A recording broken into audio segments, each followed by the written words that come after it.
things have gone smoothly this week. The only issue we've run into is him tearing a hole in our comforter and ripping out all the stuffing, which we know he's prone to do that, and we left the door open, so, that's how it goes. But other than that, he's been really good. We've just been trying to work on helping him handle stressful situations. So the main way that I train him, like here in this video, is we go outside where he can see a lot of people, cars driving past, motorcycles driving past, people in other yards, voices, music, and just kind of practice bringing his attention back to me. So here at first he was really distracted, and in order to get his attention I had to tug on the leash a little bit and repeat his name several times. But it's really cool as the video goes on. You can see him kind of settle in more and more, and then he'll respond to his name or me saying look at me.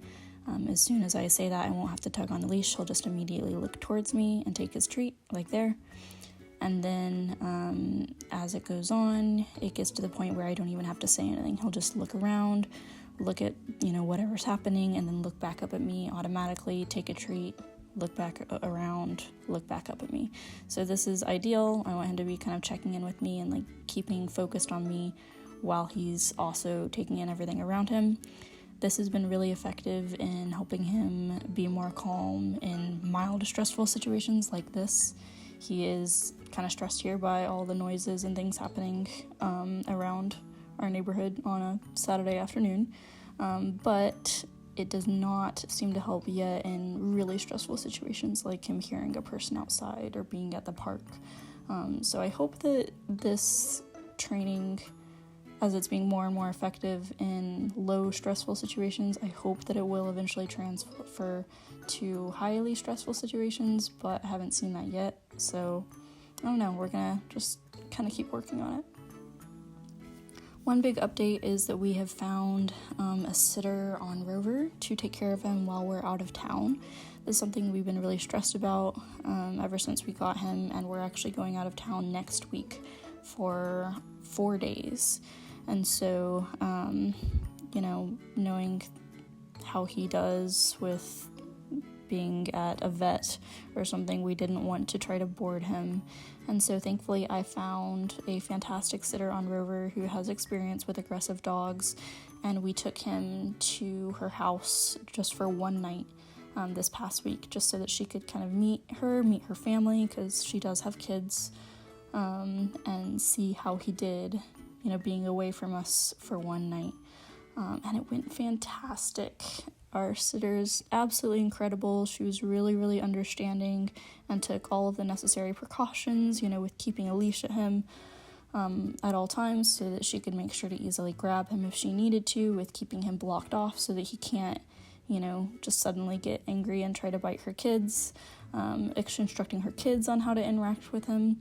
And he actually did really great, and he actually loved one of her daughters. So this video is so cute, where she's having him do some tricks. He actually listened to her and followed her hand signals and took the treats from her. And the sitter told us that he always seemed a lot happier when her young daughter was in the room. She would come out to the room and he would perk up.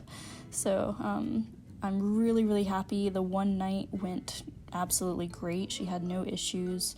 And so I'm really hopeful that when we leave him with her for 4 days next week, I hope that will also go well.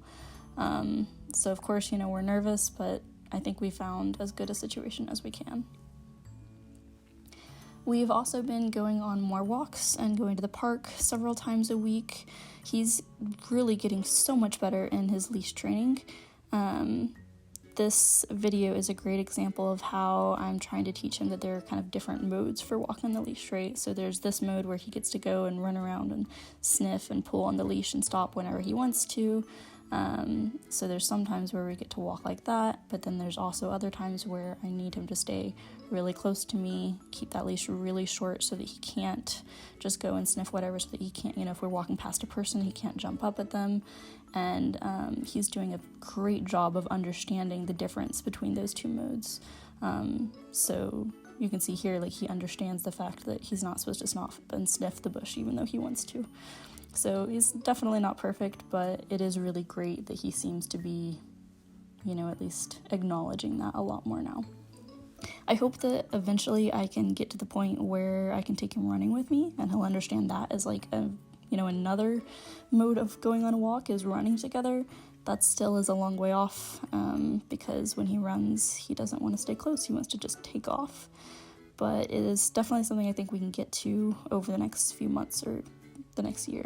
And yeah, just overall, he's doing really good this week. We're really happy with him. And I hope that our trip next week, I hope that all of that goes well too.